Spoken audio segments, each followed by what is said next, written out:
ನಮಸ್ಕಾರ ವೀಕ್ಷಕರೇ. ಆರೋಗ್ಯವೇ ಮಹಾಭಾಗ್ಯ ಅನ್ನೋ ಒಂದು ಪ್ರಚಲಿತ ನಾಣ್ಣುಡಿ ಇದೆ. ಅದರ ಪ್ರಕಾರ ಆರೋಗ್ಯ ಒಂದಿಲ್ಲ ಅಂದರೆ ನಿಕ್ಕೆಲ್ಲ ಐಶ್ವರ್ಯವೂ ವ್ಯಕ್ತ. ಹಾಗಾದರೆ ಈ ಆಯುರ್ವೇದ ಪದ್ಧತಿ ನಮ್ಮ ಆರೋಗ್ಯ ಕಾಪಾಡಿಕೊಡ್ಲಿಕ್ಕೆ ಯಾವ ರೀತಿ ಸಹಾಯ ಮಾಡುತ್ತೆ, ಏನೆಲ್ಲ ಪ್ರಯೋಜನಗಳನ್ನ ಕೊಡುತ್ತೆ, ಇದನ್ನು ನಿಮಗೆ ತಿಳಿಸ್ಕೊಡೋದೇ ನಮ್ಮ ಈ ಕಾರ್ಯಕ್ರಮದ ಮುಖ್ಯ ಉದ್ದೇಶವಾಗಿದೆ. ನಿಮ್ಮೆಲ್ಲರಿಗೂ ಆಯುರ್ವೇದ ವಹಾಮ್ಯಹಂ ಕಾರ್ಯಕ್ರಮಕ್ಕೆ ಆತ್ಮೀಯವಾದ ಸ್ವಾಗತ. ನಮ್ಮ ಈ ಕಾರ್ಯಕ್ರಮದಲ್ಲಿ ನಮ್ಮೊಂದಿಗಿದ್ದಾರೆ ಖ್ಯಾತ ಆಯುರ್ವೇದ ತಜ್ಞರಾದಂಥ ಡಾಕ್ಟರ್ CA ಕಿಶೋರ್ ಅವರು.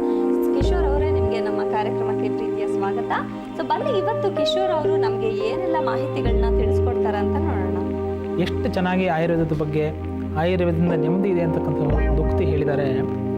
ಸದ್ಯ ಫಲಂತಿ ಗಾಂಧರ್ವ ಮಾಸಮೇಕಂ ಪುರಾಣಕಂ ವೇದ ಫಲಂತಿ ಕಾಲೇಶು ಜ್ಯೋತಿರ್ವೈದ್ಯೋ ನಿರಂತರಂ ಅಂತ.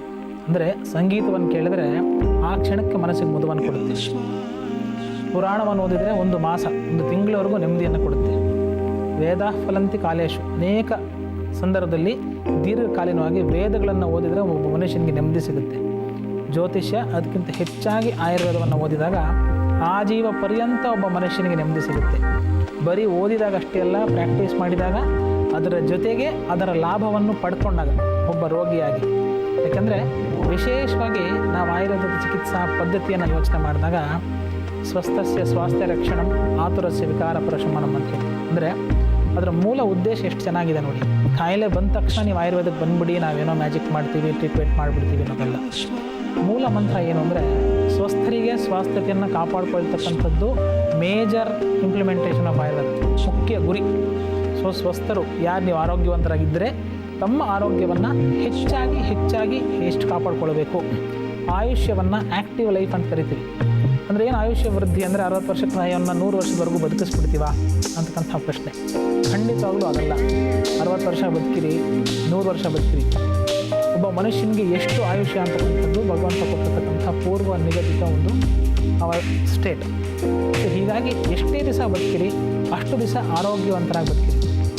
ಯಾತಕ್ಕೋಸ್ಕರ ನಾವು ಬದುಕ್ತೀವಿ? ಅನಾಯಾಸೇನ ಮರಣಂ ವಿನಾದೇನೇನ ಜೀವನಂ ಅಂತೇಳಿ. ಸೊ ಬದುಕಿರತಕ್ಕಂಥ ದಿವಸ ಅಷ್ಟು ಜೀವಿತ ಕಾಲದಷ್ಟು ಸಂಪೂರ್ಣವಾದಂಥ ಆಯುಷ್ಯ, ಆರೋಗ್ಯಕರವಾದಂತಹ ಸುಖಕರಮಯವಾದಂತಹ ಜೀವನವನ್ನು ನಾವು ನಡೆಸಬೇಕು ಅನ್ನೋದು ನಮ್ಮ ಮೂಲ ಉದ್ದೇಶ ಇದೆ. ಸೊ ಈ ಒಂದು ಉದ್ದೇಶಕ್ಕಾಗಿ ಆಯುರ್ವೇದ ಇದೆ. ಸೊ ಯಾರಾದರೂ ಕೇಳಿದರೆ ನಾವೆಲ್ಲರಿಗೂ ಸಾಮಾನ್ಯವಾಗಿ ಹೇಳ್ತಿರ್ತೀನಿ, ನಮಗೇನು ಕಾಯಿಲೆ ಇಲ್ಲ, ಹೀಗಾಗಿ ಆಯುರ್ವೇದದ ಅವಶ್ಯಕತೆ ಇಲ್ಲ ಅನ್ನೋದು ಒಂದು ತಪ್ಪು ಮಾತು. ಸೊ ಆರೋಗ್ಯವಂತರಿಗಾಗಿ ಆಯುರ್ವೇದ, ತದನಂತರ ಎಲ್ಲ ನಾವು ಸ್ವಸ್ಥ ವೃತ್ತವನ್ನು ಹೇಳ್ತೇವೆ. ಸ್ವಸ್ಥ ವೃತ್ತ ಅಂದರೆ ಹೆಲ್ತಿ ರೆಜಿಮೆನ್ ಅಂತ. ಒಬ್ಬ ಮನುಷ್ಯ ಹೇಗೆ ತನ್ನ ಜೀವಿತ ಕಾಲದಲ್ಲಿ ಹುಟ್ಟಿನಿಂದ ಸಾವಿನವರೆಗೂ ಹೇಗೆ ಆರೋಗ್ಯಕರವಾದಂಥ ರೀತಿಯಿಂದ ಇರಬೇಕು, ತದನಂತರ ಇಷ್ಟೆಲ್ಲ ನಾವು ಪ್ರಿಕಾಷನ್ಸ್ನ ಫಾಲೋ ಮಾಡಿದರೂ, ಮುಂಜಾಗ್ರತಾ ಕ್ರಮಗಳನ್ನ ಫಾಲೋ ಮಾಡಿದರೂ, ಒಂದು ಪಕ್ಷ ಸಮಸ್ಯೆಗಳು ಬಂದರೆ ಅಂತಹ ಒಂದು ಪರಿಸ್ಥಿತಿಗಳಲ್ಲಿ ಯಾವ ಒಂದು ರೀತಿ ಆ ರೋಗ ರುಜಿನಗಳನ್ನ ಸಮರ್ಪಕವಾಗಿ ದೂರ ಇಡಬೇಕು ಅನ್ನೋದಕ್ಕೆ ಆಯುರ್ವೇದ ಈಸ್ ದಿ ರೂಟ್. ಯಾಕಂದರೆ ಎಷ್ಟು ಚೆನ್ನಾಗಿ ಹೇಳ್ತಾರೆ ನೋಡಿ, ಸ್ವಸ್ಥಸ್ಯ ಸ್ವಾಸ್ಥ್ಯ ರಕ್ಷಣಂ. ಯಾರು ಸ್ವಸ್ಥರಾಗಿದ್ದಾರೆ, ಆರೋಗ್ಯವಾಗಿದ್ದಾರೆ, ಅವರ ಆರೋಗ್ಯವನ್ನು ವೃದ್ಧಿ ಮಾಡಲಿಕ್ಕಾಗಿ ಆಯುರ್ವೇದ. ಆತುರಸ್ಯ ವಿಕಾರ ಪ್ರಶಮನಂ. ಆತುರರು ಅಂದರೆ ರೋಗಿಗಳು ಅಥವಾ ಸಮಸ್ಯೆಗೆ ಒಳಪಟ್ಟವರು. ಸೊ ಆತುರಸ್ಯ ವಿಕಾರ ಅಂದರೆ ಕಾಯಿಲೆ. ಆತುರಿಗೆ ವಿಕಾರ ಸಮಸ್ಯೆಯನ್ನು ಉಪಶಮನ ಮಾಡ್ತಾರೆ. So to promote the health of a healthy individual. ಆರೋಗ್ಯವಂತರಿಗೆ ಆರೋಗ್ಯದ ವೃದ್ಧಿ, ತದನಂತರ ರೋಗಿಗಳಿಗೆ ರೋಗದ ಉಪಶಮನ. ಸೊ ಈ ಎರಡೂ ಮೂಲಮಂತ್ರ ಬಹುಶಃ ಆಯುರ್ವೇದದಲ್ಲಿ ಅಷ್ಟು ಹಿಂದೆ ಹೇಳಿದಷ್ಟು ನಿಖರವಾಗಿ, ಅಷ್ಟು ಡೆಫಿನೆಟಾಗಿ ಬಹುಶಃ ಇನ್ಯಾವುದೇ ವೈದ್ಯಕೀಯ ಪದ್ಧತಿ ಇನ್ನೂ ಹೇಳಿಲ್ಲ, ಹೇಳಲಿಕ್ಕೂ ಕಷ್ಟ ಅಂತಕ್ಕಂಥದ್ದು. ಇತ್ತೀಚಿನ ದಿನಗಳಲ್ಲಿ ಅನೇಕದಂತಹ ಹೆಲ್ತ್ ಡೆಫಿನೇಷನ್ಸ್ ಬಂತು. 100s of years ಬ್ಯಾಕ್ ಅದ್ರ ಬಗ್ಗೆ ಅಕ್ಸೆಪ್ಟೆನ್ಸ್ ಆಯಿತು ಅಂತಕ್ಕಂಥದ್ದು. 1000s of years back Ayurveda ಈ ಒಂದು ಉಕ್ತಿಯನ್ನು ಹೇಳಿತ್ತು ಅಂತಕ್ಕಂಥದ್ದು ಭಾಳ ಮೆಚ್ಚುಗೆ ಇರ್ತಕ್ಕಂಥ ಒಂದು ಸಂಗತಿ. ಖಂಡಿತವಾಗ್ಲೂ ಕಿಶೋರ್ ಅವರೇ, ಈಗ ನೀವು ಹೇಳಿದ ಪ್ರಕಾರ ಈಗ ಆರೋಗ್ಯವಂತರು ಆರೋಗ್ಯನ ಕಾಪಾಡ್ಕೊಳ್ಲಿಕ್ಕೆ, ಹಾಗೆ ಒಂದು ವೇಳೆ ಆರೋಗ್ಯ ಕೆಟ್ಟರೆ, ಈಗ ಮನುಷ್ಯ ಅಂದಮೇಲೆ ಒಂದಲ್ಲ ಒಂದು ರೀತಿಯಲ್ಲಿ ನಾವು ಅನುಭವಿಸ್ಬೇಕಲ್ಲ ನೋವು, ಡಿಸೀಸನ್ನು ಅಂತ ಏನು ಹೇಳ್ತೀವಿ. ಸೊ ಆ ರೀತಿ ಆರೋಗ್ಯ ಕೆಟ್ಟರೆ ಈ ಆಯುರ್ವೇದದಿಂದ ಯಾವ ರೀತಿ ಪರಿಣಾಮಕಾರಿಯಾಗಿ ಒಂದು ಪರಿಹಾರ ಸಿಗುತ್ತೆ ಅಂತ ಕೂಡ ತಿಳಿಸ್ಕೊಳ್ಬೋದು ಆಯುರ್ವೇದದಲ್ಲಿ. ಹಾಗಾದರೆ ಇವತ್ತಿನ ಮನೆ ವೈದ್ಯ ವಿಭಾಗದಲ್ಲಿ ಯಾವ ಒಂದು ಡಿಸೀಸ್ಗೆ, ಯಾವ ಒಂದು ರೋಗಕ್ಕೆ ಒಂದು ಮನೆ ಮದ್ದು ಹೇಳ್ಕೊಡ್ತಿದ್ದೀರಾ ಕಿಶೋರ್ ಅವರು? ಸರಳವಾಗಿ ಮೈಗ್ರೇನ್ ತಲೆನೋವು, ಇದಕ್ಕೆ ಮನೆಯಲ್ಲಿ ಏನೆಲ್ಲ ಪ್ರಯತ್ನವನ್ನು ಮಾಡ್ಬೋದು ಅಂತಕ್ಕಂಥದ್ರ ಬಗ್ಗೆ ಇವತ್ತು ಮನೆ ಮದ್ದಲ್ಲೇ ನೋಡೋಣ. ಸ್ನೇಹಿತರೆ, ನಿಮಗೆಲ್ಲ ಗೊತ್ತಿರೋ ಹಾಗೆ ನಮ್ಮ ಕಾರ್ಯಕ್ರಮದ ಪ್ರತಿ ಸಂಚಿಕೆಯಲ್ಲೂ ಮನೆ ವೈದ್ಯನ ಹೇಳ್ಕೊಡ್ತೀವಿ. ಹಾಗೆ ಹಾಗಾದ್ರೆ ಇವತ್ತಿನ ಸಂಚಿಕೆಯಲ್ಲಿ ಯಾವ ಒಂದು ಮನೆಮದ್ದನ್ನ ತಯಾರಿಸ್ತಾ ಇದ್ದೀವಿ? ನಮಗೆಲ್ಲ ಗೊತ್ತಿರೋ ಹಾಗೆ ತುಂಬ ಕಾಮನ್ ಪ್ರಾಬ್ಲಮ್ ಅಂದರೆ ತಲೆನೋವು. ಸೊ ಈ ತಲೆನೋವಿಗೆ ಮನೆಮದ್ದು ಸಿಕ್ಕಿದ್ರೆ ಎಷ್ಟು ಚೆನ್ನಾಗಿರುತ್ತೆ ಅಲ್ವಾ? ಸೊ ಕಿಶೋರ್ ಅವರೇ, ಇವತ್ತಿನ ಕಾರ್ಯಕ್ರಮದಲ್ಲಿ ನಾವು ಮನೆಮದ್ದು ತಯಾರಿಕೆಯನ್ನು ಹೇಳ್ಕೊಡ್ತಾ ಇದ್ದೀವಿ. ಸೊ ಶುರು ಮಾಡೋಣ. ಖಂಡಿತವಾಗ್ಲೂ ತಲೆನೋವು ಒಂದು ಕೂಡಲೇ ಫಸ್ಟ್ ನಮ್ಮ ಜ್ಞಾಪಕ ಬರೋದು ಏನಾದರೂ ಒಂದು ತಲೆಗೊಂದು ಕ್ರೀಮು, ಒಂದು ಲೋಷನ್ನು, ಒಂದು ಎಣ್ಣೆನ ಹಚ್ಕೊಂಡ್ಬಿಡ್ಬೇಕು, ಆಮೇಲೆ ಮಾತ್ರೆ ತೊಗೊಳ್ಬೇಕಾ ಅಥವಾ ಡಾಕ್ಟರ್ಗೆ ತೋರಿಸ್ಬೇಕಾ ಅಂತ ಯೋಚನೆ. ಸೊ ಫಸ್ಟ್ ತಲೆನೋವು ಬಂತು ಅಂದರೆ ಮನೆಯಲ್ಲಿ ಏನು ಮಾಡ್ಕೊಳ್ಬೋದು?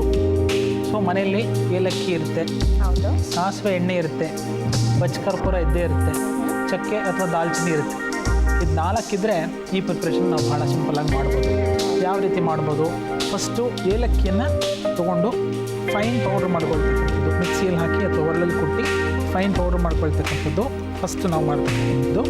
ಎರಡನೇದು ಪಚ್ಚಕರ್ಪೂರ, ನಮಗೆಲ್ಲರಿಗೂ ಗೊತ್ತೇ ಇದೆ. ಸೊ ಪಚ್ಚಕರ್ಪೂರವನ್ನು ಸುಮಾರು 2 ರಿಂದ 3 ಚಮಚದಷ್ಟು ಪಚ್ಚಕರ್ಪೂರವನ್ನು ಫೈನ್ ಪೇಸ್ಟ್ ಅಥವಾ ಫೈನ್ ಪೌಡ್ರ್ ಮಾಡ್ಕೊಳ್ತಕ್ಕಂಥದ್ದು. ಸೊ ತದನಂತರ ಇದು ಪೇಸ್ಟ್ಗೆ ಅವಕಾಶ ಆಗುತ್ತೆ, ಅನುಕೂಲ ಆಗುತ್ತೆ. ಉಪ್ಪಿನ ಸದೃಶ ಇರುತ್ತೆ, ಉಪ್ಪಿನ ಪುಡಿಯಷ್ಟು ಸ್ಮೂತಾಗಿ ನುಣ್ಣದಾಗಿ ಇದನ್ನು ಮಾಡ್ಕೊಳ್ತಕ್ಕಂಥದ್ದು. ಚಕ್ಕೆ ಅಥವಾ ದಾಲ್ಚಿನ್ನಿ ಅದು ಭಾಳ ಹೇರಳವಾಗಿ ಎಲ್ಲರ ಅಡುಗೆ ಮನೆಯಲ್ಲೂ ಲಭ್ಯ ಇರುತ್ತೆ, ಅದನ್ನು ಫೈನ್ ಪೌಡ್ರ್ ಮಾಡ್ಕೊಳ್ಬೇಕು. ಸೊ ಈ ಪೌಡ್ರ್ಗಳನ್ನ ಸ್ವಲ್ಪ ಎಳ್ಳೆಣ್ಣೆನ ಬಿಸಿ ಮಾಡಿಕೊಂಡು, ಸಾಸಿವೆ ಎಣ್ಣೆ ಆದರೂ ಪರವಾಗಿಲ್ಲ, ಎಳ್ಳೆಣ್ಣೆ ಆದರೂ ಪರವಾಗಿಲ್ಲ, ನಾವೀಗ ಉಪಯೋಗ ಮಾಡ್ತಕ್ಕಂಥದ್ದು ಸಾಸಿವೆ ಎಣ್ಣೆ. ಓಕೆ. ಹಾಗೆ ಕಿಶೋರ್ ಅವರೇ, ಈ ಎಲ್ಲದರದ್ದು ಪ್ರಪೋರ್ಷನ್ ಸೇಮ್ ಆಗಿರಬೇಕಾ? ಅಂದರೆ ಏಲಕ್ಕಿ ಇದೆ, ಪಚ್ಚಕರ್ಪೂರ ಇದೆ, ಹಾಗೆ ಚಕ್ಕೆ ಇದೆ. ಸೊ ಮೂರರದ್ದು ಪ್ರಪೋರ್ಷನ್ ಸೇಮ್ ಇರಬೇಕಾ? ಖಂಡಿತವಾಗ್ಲೂ ಸಮ ಪ್ರಮಾಣ ತೊಗೊಂಡಾಗ ಫೈನ್ ಟೆಕ್ಸ್ಚರ್ ಅಂದರೆ ಒಂದು ಅಪ್ಲಿಕೇಶನ್ಗೆ ಹಿತವಾಗಿರುತ್ತೆ. ಇದರಿಂದ ತೀವ್ರತೆ ಜಾಸ್ತಿ ಬೇಕು, ಸ್ವಲ್ಪ ಕೌಂಟರ್ ಇಟೆಂಟ್ ಎಫೆಕ್ಟ್ ಜಾಸ್ತಿ ಬೇಕು. ಸೊ ಫಸ್ಟು ಸ್ಟವ್ನ ಇಗ್ನೈಟ್ ಮಾಡ್ಕೊಳ್ಳೋಣ. ಎಣ್ಣೆ ಹೆಚ್ಚಿನ ಪ್ರಮಾಣದಲ್ಲಿ ಬಿಸಿ ಆಗಬಾರ್ದು. ಸುಪೋಷ್ಣ ಅಂದರೆ ಲೋ ವಾರ್ಮ್ ಟೆಂಪ್ರೇಚರ್ಲಿ ಬಿಸಿ ಆಗ್ತಕ್ಕಂಥದ್ದನ್ನು ನೋಡಬೇಕು. ಸುಮಾರು 2 ಸ್ಪೂನ್ನಷ್ಟು ಎಣ್ಣೆಯನ್ನು ಇಲ್ಲಿ ಹಾಕಿದ್ದೀನಿ. ಸೊ ಇದಕ್ಕೆ ಸಮ ಪ್ರಮಾಣದಲ್ಲಿ ಫಸ್ಟು ಏಲಕ್ಕಿ ಪುಡಿಯನ್ನು ಹಾಕ್ತೀವಿ, ತದನಂತರ ಚಕ್ಕೆ ಪುಡಿಯನ್ನು ಹಾಕ್ತೀವಿ. ಸ್ಟವನ್ನು ಆರಿಸ್ಬೇಕು, ಭಾಳ ಪ್ರಮುಖವಾದಂಥ ಅಂಶ. ಪಚ್ಚಕರ್ಪೂರವನ್ನು ಸ್ಟವ್ ಬಿಸಿಯಾಗಿದ್ದಾಗ ಮಾಡ್ತಕ್ಕಂಥದ್ದು ಅಷ್ಟು ಸೂಕ್ತ ಅಲ್ಲ ಅಂತಕ್ಕಂಥದ್ದು. ಸೊ ಸ್ಟವನ್ನು ಆರಿಸಿದ ಮೇಲೆ ಚೆನ್ನಾಗಿ ಕಾದಿರುತ್ತೆ ಎಣ್ಣೆ, ಚೆನ್ನಾಗಿ ಮಿಶ್ರಣ ಸಮ ಪ್ರಮಾಣದಲ್ಲಿ ಬರಬೇಕು ಅಂದರೆ ಹೆಚ್ಚಿನ ಒಂದು ರೀತಿಯಲ್ಲಿ ಮಿಕ್ಸ್ ಮಾಡ್ತಕ್ಕಂಥದ್ದು ಬಹಳ ಒಂದು ಅವಶ್ಯಕತೆ ಇರುತ್ತೆ. ಒಂದು ಪ್ರಮುಖವಾದಂಥ ಅಂಶ ಏನು ಅಂದರೆ ಹೆಚ್ಚು ಬಿಸಿ ಆಗಬಾರ್ದು, ಸುಟ್ಟು ಹೋಗುತ್ತೆ ಅಂತಕ್ಕಂಥದ್ದು. ಅದರಲ್ಲಿ ಏನೊಂದು ಸತ್ವ ಇರುತ್ತೆ, ಅದು ಸುಟ್ಟು ಹೋಗುತ್ತೆ ಅಂತ ಅಲ್ವಾ? ಸೊ ಸ್ಟವನ್ನು ಆರಿಸಿದ ಆದಮೇಲೆ ನಾವು ಪಚ್ಚಕರ್ಪೂರದ ಪುಡಿಯನ್ನು ಹಾಕ್ತಾ ಇದ್ದೀವಿ ಅಂತಕ್ಕಂಥದ್ದು. ಸೊ ಇನ್ನೂ ಒಂದು ಮೆಥಡಲ್ಲಿ ಸಿಂಪಲ್ ಆಗಿ ಇದನ್ನು ಮಾಡೋದೇನು ಅಂದರೆ ಸಂಪೂರ್ಣವಾಗಿ ಸ್ವಾಂಗ ಶೀತ ಅಂತ ಕರಿತೀವಿ. ತಂತಾನೆ ತಣ್ಣಗಾದ್ಮೇಲೆ, ಅಂದರೆ ಅದನ್ನು ತಣ್ಣೀರಲ್ಲಿಟ್ಟು ಅಥವಾ ಫ್ರಿಡ್ಜಲ್ಲಿಟ್ಟು ತಣ್ಣಗೆ ಮಾಡೋದಲ್ಲ, ತಂತಾನೆ ಅದು ತಣ್ಣಗೆ ಆದಮೇಲೆ ಈ ವಿಧವಾದಂತಹ ಪ್ರಿಪ್ರೇಷನ್ನ ಒಂದು ಪುಟ್ಟ ಗ್ಲಾಸ್ ಬೌಲ್ಗೆ ನಾವು ಹಾಕ್ಕೊಂಡು ಸ್ಟೋರ್ ಮಾಡ್ಬೋದು ಅಂತಕ್ಕಂಥದ್ದು. ಕಮ್ಮಂತ ವಾಸನೆ ಬರ್ತಿದೆ. ಆ್ಯಕ್ಚುಲಿ ಇದು ಔಷಧಿ ಅಲ್ಲ, ಏನೋ ಫುಡ್ ತಯಾರಿಸ್ತಿದ್ದೀವಿ ಅನ್ನೋ ಒಂದು ಫೀಲಿಂಗ್ ಬರ್ತಿದೆ ನನಗೆ ಅದ್ರ ವಾಸನೆ ನೋಡ್ಬಿಟ್ಟು. ಈ ರೀತಿಯಲ್ಲಿ ಮಾಡಿಕೊಂಡಾಗ ಒಂದು ಸುಮಾರು ಅರ್ಧ ಗಂಟೆ ಬೇಕು ಸಂಪೂರ್ಣ ತಣ್ಣಗಾಗಕ್ಕೆ ಅಂತ. ಹೌದು, ಅದನ್ನು ತಣ್ಣಗಾದ್ಮೇಲೆ ಫೋರೆಡ್ ಮೇಲೆ ಅಪ್ಲಿಕೇಶನ್ ಮಾಡಿಕೊಂಡ್ರೆ ಒಳ್ಳೆಯ ಒಂದು ಕೌಂಟರ್ ಇರಿಟೆಂಟ್ ಎಫೆಕ್ಟ್ ಇರುತ್ತೆ. ತಲೆನೋವು ಕೂಡ ಅತಿ ಶೀಘ್ರದಲ್ಲಿ ಉಪಶಮನ ಆಗಲಿಕ್ಕೆ ಅನುಕೂಲ ಮತ್ತು ಅವಕಾಶ ಮಾಡಿಕೊಡುತ್ತೆ. ಪ್ರತಿಯೊಬ್ಬರೂ ಇದನ್ನು ಟ್ರೈ ಮಾಡ್ಬೋದು. ಪ್ರತಿಯೊಬ್ಬರು ತಮ್ಮ ಮನೆಯಲ್ಲಿ ಇದನ್ನು ಮಾಡಿಟ್ಕೊಂಡಿರ್ಬೋದು. ಸುಮಾರು 3 ತಿಂಗಳವರೆಗೂ ಇದರ ಶೆಲ್ಫ್ ಲೈಫ್ ಇರುತ್ತೆ ಅಂತಕ್ಕಂಥದ್ದು. 3 ತಿಂಗಳ ಕಾಲ ಒಮ್ಮೆ ಮಾಡಿದರೆ ಅದನ್ನು ಶೇಖರಿಸಿಟ್ಕೊಳ್ಬೋದು, ಏನು ತೊಂದರೆ ಇಲ್ಲ. ಅದಕ್ಕೆ ಹೆಚ್ಚಿನ ಒಂದು ಪೊಟೆನ್ಸಿ 3 ತಿಂಗಳವರೆಗೂ ಖಂಡಿತವಾಗ್ಲೂ ಇರುತ್ತೆ ಅಂತಕ್ಕಂಥದ್ದು. ಸಪೋಸ್ ಸ್ವಲ್ಪ ಏನಾದರೂ ಎಫಿಕಸಿ ಕಮ್ಮಿ ಇತ್ತು ಅಂತಕ್ಕಂಥ ಪಕ್ಷದಲ್ಲಿ ವೇಸ್ಟ್ ಕೂಡ ಖಂಡಿತವಾಗ್ಲೂ ಆಗೋದಿಲ್ಲ. ಇದೇ ಎಣ್ಣೆಯಲ್ಲಿ ಒಂಚೂರು ಪಚ್ಚಕರ್ಪೂರವನ್ನು ಹಾಕಿ ಮೇಲಿಂದ ಮೇಲೆ ಕೂಡ ಉಪಯೋಗವನ್ನು ಮಾಡ್ಕೊಳ್ಬೋದು. ಪಚ್ಚಕರ್ಪೂರ ಮಾತ್ರ ಒಂದು ವೇರಿಯಬಲ್. ಸೊ ಈಗ ಒಂದು ಪ್ರಮಾಣ ಹಾಕಿದ್ದೀವಿ, ಬೇಕಾದರೆ ಅದಕ್ಕೆ ಹೆಚ್ಚಿನ ಪ್ರಮಾಣದಲ್ಲಿ ಕೂಡ ಹಾಕ್ಕೊಳ್ಬೋದು. ತಲೆನೋವಿಗೆ ಮನೆ ಔಷಧ ಮಾಡುವ ವಿಧಾನ: ಒಂದು ಬಾಣಲೆಗೆ 2 ಸ್ಪೂನ್ ಎಣ್ಣೆ ಹಾಕಿ ಸ್ವಲ್ಪ ಕಾಯಿಸಬೇಕು. ಕಾದ ನಂತರ ಏಲಕ್ಕಿ ಪುಡಿ, ಚಕ್ಕೆ ಪುಡಿ ಹಾಕಿ ಕೈ ಆಡಿಸಬೇಕು. ಆಮೇಲೆ ಪಚ್ಚಕರ್ಪೂರದ ಪುಡಿಯನ್ನು ಹಾಕಬೇಕು. ಇದು ಆರಿದ ನಂತರ ಒಂದು ಬೌಲ್ಗೆ ಹಾಕಿಕೊಂಡರೆ ತಲೆನೋವಿಗೆ ಮನೆ ಔಷಧ ರೆಡಿ. ಈಗ ಮತ್ತೆ ನೆಕ್ಸ್ಟ್ ಮದ್ದು ಯಾವುದು ನಮ್ಮದು? ನಾನೇನೋ ಇಲ್ಲಿ ಅಡಿಕೆ ನೋಡ್ತಾ ಇದ್ದೀನಿ, ಒಣಗಿದ ನಲ್ಲಿಕಾಯಿ ಇದೆ, ತುಳಸಿ ಇದೆ, ಏನು ನಮ್ಮ ವೈದ್ಯರು ತಿಳಿಸ್ಕೊಡ್ತಾರೆ ಅಂತ ಗೊತ್ತಾಗ್ತಾ ಇಲ್ಲ. ಹಾಗೆ ಒಂದು ಕ್ಲೂ ಕೊಟ್ಟಿದ್ದಾರೆ, ಏನಂದರೆ ಈಗ ಸಾಮಾನ್ಯವಾಗಿ ನಾವು ದೂರಗೆ ಪ್ರಯಾಣ ಮಾಡ್ತಾ ಇರ್ತೀವಿ, ಅವಾಗ ಏನೋ ಒಂದು ರೀತಿ ಅನೀಸಿ ಫೀಲಿಂಗ್ ಅಂತ ಏನು ಕರಿತೀವಿ, ಟ್ರಾವೆಲ್ ಸಿಕ್ನೆಸ್ ಅಂತ ಕರಿತೀವಿ, ಅದಕ್ಕೆ ಏನು ಮನೆ ಮದ್ದು ಇದೆ ಅಂತ ತಿಳಿಸ್ಕೊಡ್ತಾರೆ. ಸೊ ಕಿಶೋರ್ ಅವರೇ ಶುರು ಮಾಡೋಣ. ಟ್ರಾವೆಲ್ ಸಿಕ್ನೆಸ್ ಅಂದರೆ ಏನು ಫಸ್ಟ್ ಹೇಳೋಣ. ಓಕೆ. ಜರ್ನಿ ಮಾಡ್ತಿದ್ದಾಗ ಹೌದು ನಾಸಿಯೇಟಿವ್ ಫೀಲಿಂಗ್ ಇರುತ್ತೆ, ಏನೋ ವಾಂತಿ ಆಗ್ಬಿಡುತ್ತೆ ಅಂತಕ್ಕಂಥ ಭಾವನೆ ಹೌದು ಆಗುತ್ತೋ ಇಲ್ವೋ ಆ ಥರ ಆಂತರಿಕ ಭೀತಿ. ಹೌದು. ದಾರಿಲಿ ಹೋಗ್ತಿದ್ದಾಗ ಇಲ್ಲಿಂದ ಮೈಸೂರಿಗೆ ಹೋದರೆ ಬಸ್ಸಲ್ಲಿ ಹೋದರೆ ವಾಂತಿ ಆಗಿಬಿಡುತ್ತೆ, ಸೊ ನಾನು ಕಾರ್ಲಿ ಹೋದರೆ ಆಗಲ್ಲ, ಈ ಥರದ್ದು ಅನೇಕವಾದಂಥ ಫೋಬಿಯಾಸು, ಮೈಂಡ್ ಸೆಟ್ಸು, ಮೈಂಡ್ ಬ್ಲಾಕ್ ಅಂತ ನಾವೇನು ಕರಿತೀವಿ, ಆ ಥರ ತಲೆಯಲ್ಲಿ ಕನ್ಫ್ಯೂಷನ್ಸ್ಗೆ ಬಂದ್ಬಿಡುತ್ತೆ. ಸೊ ಆ ಥರ ಟ್ರಾವೆಲ್ ಸಿಕ್ನೆಸ್ಗೆ ಏನೋ ಒಂದು ಚಿಕ್ಕ ಮನೆ ಮದ್ದನ್ನು ಮಾಡೋಣ, ಇವತ್ತು ಪ್ರಯತ್ನ ಮಾಡೋಣ. ತುಳಸಿ ನಮ್ಮೆಲ್ಲರಿಗೂ ಗೊತ್ತೇ ಇದೆ, ಪರಿಶುದ್ಧವಾದಂತಹ ನೀರು, ತುಳಸಿ ಎರಡಿದ್ದರೆ ಈ ಸಿಂಪಲ್ ಮನೆ ಮದ್ದನ್ನು ಖಂಡಿತವಾಗ್ಲೂ ನಾವು ಮಾಡ್ಬೋದು. 100 ml ನೀರನ್ನ ಬಿಸಿ ಮಾಡಬೇಕು ಫಸ್ಟು. ಅದಕ್ಕೆ ನೀರು ಬಿಸಿ ಆಗೋಷ್ಟು ಹೊತ್ತಿಗೆ ಸುಮಾರು 2 ರಿಂದ 3 ಸ್ಪೂನ್ನಷ್ಟು ತುಳಸಿ ಚೆನ್ನಾಗಿ ಹಾಕಿ ಕುಟ್ಕೊಳ್ತಕ್ಕಂಥದ್ದು. ತುಳಸಿ ಅನ್ನೋದು ಎಲ್ಲರ ಮನೆ ಮುಂದೆನೂ ಇದ್ದೇ ಇರುತ್ತೆ ನಮ್ಗೆ ಗೊತ್ತಿರೋ ಹಾಗೆ. ಸೊ ವೆರಿ ಈಸಿಲಿ ಅವೈಲಬಲ್ ಅಂತ ಹೇಳ್ಬೋದಲ್ವಾ? ಖಂಡಿತವಾಗಿ. ಸೊ 2 ವೆರೈಟಿ ಆಫ್ ತುಳಸಿಯನ್ನು ನಾವು ಇದಕ್ಕೆ ಉಪಯೋಗ ಮಾಡ್ಬೋದು. ತುಳಸಿ ಫೈನ್ ಪೇಸ್ಟ್ ಆಗಬೇಕು. ಹಾಗೆ ಡಾಕ್ಟ್ರೆ, ಈ ಸಾಮಾನ್ಯವಾಗಿ ಇದು ಎಲ್ರಿಗೂ ಇದ್ದೇ ಇರುತ್ತೆ, ಈ ಟ್ರಾವೆಲ್ ಸಿಕ್ನೆಸ್ ಅಂತ ಏನು ಕರಿತೀವಿ. ಎಸ್ಪೆಷಲಿ ಚಿಕ್ಕ ಮಕ್ಕಳು ಇರ್ತಾರಲ್ವಾ, ಅವರಿಗೆ ಊರಿಗೆ ಕರ್ಕೊಂಡು ಹೋಗ್ಬೇಕಾದ್ರೆ ಪಾಪ ಬಸ್ಸಲ್ಲೆಲ್ಲ ವಾಂತಿ ಮಾಡೋದು, ಆ ರೀತಿ ಒಂದು ಅನ್ಈಸಿನೆಸ್ ಫೀಲಿಂಗ್ ಇದ್ದೇ ಇರುತ್ತೆ ಅಲ್ವಾ? ತುಂಬ ಉಪಯುಕ್ತವಾದ ಒಂದು ಔಷಧಿ ಅಂತ ಹೇಳ್ಬೋದು. ಅದರ ಒಂದು ಏನಂದರೆ ಅದು ಆ ಮೈಂಡ್ ಸೆಟ್ನ ಫಸ್ಟ್ ತೆಗಿತಕ್ಕಂಥದ್ದು ಭಾಳ ಪ್ರಮುಖವಾದಂಥ ಒಂದು ಅಂಶ. ಹೌದು. ಸೊ ಅನೇಕ ಸಂದರ್ಭದಲ್ಲಿ ಮಾನಸಿಕವಾಗಿ ಒಂದು ಪೇಷಂಟ್ನ ನಾವು ರೆಡಿ ಮಾಡಿದರೆ ಈ ಸಮಸ್ಯೆ ತಂತಾನೆ ಬಹುತೇಕ ಸಾಲ್ವ್ ಆಗುತ್ತೆ ಅಂತಕ್ಕಂಥದ್ದು. ಎರಡನೇದು, ಪ್ರತಿ ಹಂತದಲ್ಲೂ ಜರ್ನಿ ಮಾಡುವಾಗ ಕಷಾಯವನ್ನು ಮಾಡ್ಕೊಳ್ಳೋಕ್ಕಾಗಲ್ಲ. ಸೊ ಅಂತಹ ಒಂದು ಪರಿಸ್ಥಿತಿಯಲ್ಲಿ ಯಾವ ರೀತಿಯಾಗಿ ಮನೆ ಮದ್ದನ್ನು ಪ್ರಯೋಗ ಮಾಡ್ಬೋದು ಅಂತಕ್ಕಂಥದ್ದು ನಾವು ನೋಡಿದಾಗ ಒಂದು ತುಳಸಿ ಕಷಾಯ ಮಾಡ್ತಾ ಇದ್ದೀವಿ. ಸೊ ಎಲ್ಲಾದರೂ ಸ್ಟಾಪ್ ಗ್ಯಾಪ್ ಇದ್ದಾಗ ಈ ಥರದ ಮೆಥಡಾಲಜಿ ಚೆನ್ನಾಗಿ ಅನುಕೂಲ ಆಗುತ್ತೆ. ಆದರೆ ಎಲ್ಲೂ ಜರ್ನಿಯಲ್ಲಿ ಸ್ಟಾಪೇ ಇಲ್ಲ, ಅವಾಗ ಕಷಾಯ ಮಾಡ್ಕೊಂಡು ಕೊಡಿರಿ ಅನ್ನೋದು ಅರ್ಥವಿಲ್ಲದ ಮಾತು. ಸೊ ಅಂತಹ ಸಂದರ್ಭದಲ್ಲಿ ಹೆಚ್ಚಾಗಿ ಕೆಲಸಕ್ಕೆ ಬರತಕ್ಕಂಥದ್ದು ಕ್ಲೀನಾಗಿರ್ತಕ್ಕಂಥ ಡ್ರೈ ಅಡಿಕೆ, ಒಣ ಅಡಿಕೆ ಅಥವಾ ಒಣ ನಲ್ಲಿಕಾಯಿ, ಬೆಟ್ಟದ ನಲ್ಲಿಕಾಯಿ, ಕಿರ್ನಲ್ಲಿಕಾಯಿ ಅಲ್ಲ, ಬೆಟ್ಟದ ನಲ್ಲಿಕಾಯಿ. ಸ್ವಾದಿಷ್ಟವೂ ಹೌದು, ಅನುಕೂಲಕಾರಕನೂ ಹೌದು. ಹೌದು. ಹಾಗೆ ಡಾಕ್ಟ್ರೆ, ಇದು ಡ್ರೈ ಆಗಿರೋ ನಲ್ಲಿಕಾಯಿ ಅಲ್ವಾ? ಸೊ ಇದು ಸ್ಟೋರೇಜ್ಗಂತ ಡ್ರೈ ನಲ್ಲಿಕಾಯಿ ಯೂಸ್ ಮಾಡ್ತೀರಾ? ಒಣ ನಲ್ಲಿಕಾಯಿ ವಿಶೇಷವಾಗಿ ರಸ್ತೆ ಅಥವಾ ದಾರಿಯಲ್ಲಿ ಟ್ರಾವೆಲ್ ಸಿಕ್ನೆಸ್ ಇದ್ದಾಗ ವಾಂತಿ ಆಗ್ತಕ್ಕಂಥ ಸಂಭವ ಅಥವಾ ವಾಂತಿ ಆಗ್ತಕ್ಕಂಥ ಫೀಲಿಂಗ್ ಬಂದಾಗ ಹೆಚ್ಚಿನ ಒಂದು ರೀತಿಯಲ್ಲಿ ಅದನ್ನು ಸ್ಟಾಪ್ ಮಾಡೋಕ್ಕೆ ಅವಕಾಶ ಮತ್ತು ಅನುಕೂಲ ಮಾಡಿಕೊಡುತ್ತೆ ಅಂತ ನಾವು ತುಳಸಿ ಕಷಾಯ ಕುದೀತಾ ಇರೋದನ್ನು ನೋಡ್ತಾ ಇದ್ದೀವಿ. ಸೊ 100 ml ಅಷ್ಟು ಕಷಾಯ ಕುದ್ದು 4ನೇ ಒಂದು ಭಾಗಕ್ಕೆ ಬರಬೇಕು. ಸೊ 1/4ಗೆ ಬರೋಷ್ಟು ಅದನ್ನು ಕುದಿಬೇಕು. ಸೊ ತುಳಸಿ ಸೊಪ್ಪನ್ನು ಒರಳಿದ್ರೆ ಅಥವಾ ಇದಕ್ಕೆ ನಾವು ಸಂಸ್ಕೃತದಲ್ಲಿ ಖಲ್ವ ಅಂತ ಕರಿತೀವಿ.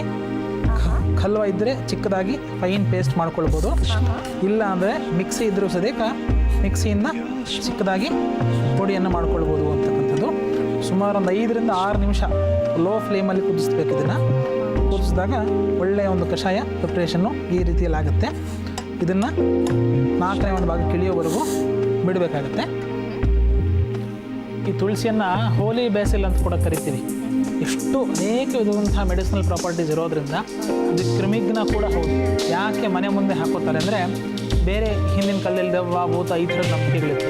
ಅದರ ವೈಜ್ಞಾನಿಕವಾದಂಥ ಹಿನ್ನೆಲೆಯಲ್ಲಿ ಆ್ಯಂಟಿ ಫಂಗಲ್ ಆ್ಯಕ್ಟಿವಿಟಿ, ಬೇರೆ ವಿಧವಾದಂಥ ಯಾವುದೇ ಕ್ರಿಮಿಗಳು, ಕೀಟಗಳು ಮನೆ ಒಳಗೆ ಬರದೇ ಇರಲಿ ಅಂತಕ್ಕಂಥ ದೃಷ್ಟಿಯಿಂದ ಮನೆ ಬಾಗಿಲಲ್ಲಿ ಪ್ರಮುಖವಾಗಿ ಮುಖ್ಯ ದ್ವಾರದ ಮುಖಾಂತರವಾಗಿ ಅದನ್ನು ದಾಟ ಬರಬೇಕು ಅನ್ನೋ ದೃಷ್ಟಿಯಿಂದ ತುಳಸಿಯನ್ನು ಮನೆ ಮುಂದೆ ಹಾಕ್ತಿದ್ರು. ಸೊ ಅನೇಕ ಸಂದರ್ಭದಲ್ಲಿ ಅನೇಕ ವಿಧವಾದಂಥ ರೀತಿಗಳಲ್ಲಿ ತುಳಸಿ ದಿವ್ಯ ಔಷಧವಾಗಿ ಕೆಲಸ ಮಾಡುತ್ತೆ ಅಂತ ನಾವು ಹೇಳ್ಬೋದು. ಇವಾಗ 25 ml ಅಷ್ಟು ಕುದ್ದಿರುತ್ತೆ. ನೀವು ಹೇಳಿದಾಗೆ 4ನೇ ಒಂದು ಭಾಗ ಕೇಳಿದೆ ಈಗ ಕಷಾಯ ಅಂತ ಹೇಳ್ಬೋದು. ಹೌದು, 100 ml ಕಷಾಯ ಇವಾಗ ಸುಮಾರು 25 mlಗೆ ಇಳಿದಿದೆ ಅಂತಕ್ಕಂಥದ್ದು ನಾವು ಹೇಳ್ತೀವಿ. ಸೊ ಈ ಕಷಾಯವನ್ನು ಟ್ರಾವೆಲ್ ಸಿಕ್ನೆಸ್ಸಲ್ಲಿ ಕುಡಿದಾಗ ಹೆಚ್ಚಿನ ಒಂದು ರೀತಿಯಲ್ಲಿ ಅವಕಾಶ ಟ್ರಾವೆಲ್ ಸಿಕ್ನೆಸ್ ಸದ್ಯಕ್ಕೆ ಕಮ್ಮಿ ನನಗೆ ಮಾಡಿದ್ರೆ. ಟ್ರಾವೆಲ್ ಸಿಕ್ನೆಸ್ ಇಲ್ಲ, ಎಲ್ಲೂ ಪ್ರಯಾಣ ಮಾಡ್ತಾ ಇಲ್ಲ. ಆದ್ರೂ ಒಂದ್ಸರಿ ಟೇಸ್ಟ್ ಮಾಡಿ ನೋಡೋಣ ಹೇಗಿದೆ ಅಂತ. ತುಂಬಾ ಸ್ವಾದಿಷ್ಟವಾಗಿದೆ. ಆಕ್ಚುಲಿ ನಾನು ಅನ್ಕೊಂಡಿದ್ದೆ ಕಷಾಯ ಅಂದ್ರೆ ಅಯ್ಯೋ ತುಂಬಾ ಕಹಿಯಾಗಿರುತ್ತೆ, ಹೇಗಪ್ಪ ಕುಡಿಯೋದು, ವೈದ್ಯರು ಕೊಟ್ರೆ ಅಂತ ನಾನಂತೂ ಭಯ ಪಟ್ಕೊಂಡಿದ್ದೆ. ಕಷಾಯದ ಆದ್ರೆ- ಅರ್ಥವೇ ಹೀಗೆ, ಯಾವುದು ಕಂಠಕ್ಕೆ ಕರ್ಷಣೆ ಮಾಡುತ್ತೋ ಅದು ಕಷಾಯ ಅಂತ ಕರೀತೀವಿ. That which scrapes the throat. ವಿಶೇಷವಾಗಿ ಈ ಟ್ರಾವೆಲ್ ಸಿಕ್ನೆಸ್ಸಲ್ಲಿ ತುಳಸಿ ಕಷಾಯ ತನ್ನದಂತಹ ವಿಶಿಷ್ಟವಾದಂತಹ ಪ್ರಭಾವವನ್ನು ಬೀರುತ್ತೆ ಅಂತ ಹೇಳಿ. ಪ್ರಯಾಣ ಮಾಡುವಾಗ ವಾಂತಿ ಆಗುವುದನ್ನು ತಡೆಯಲು ಮನೆ ಔಷಧ ಮಾಡುವ ವಿಧಾನ.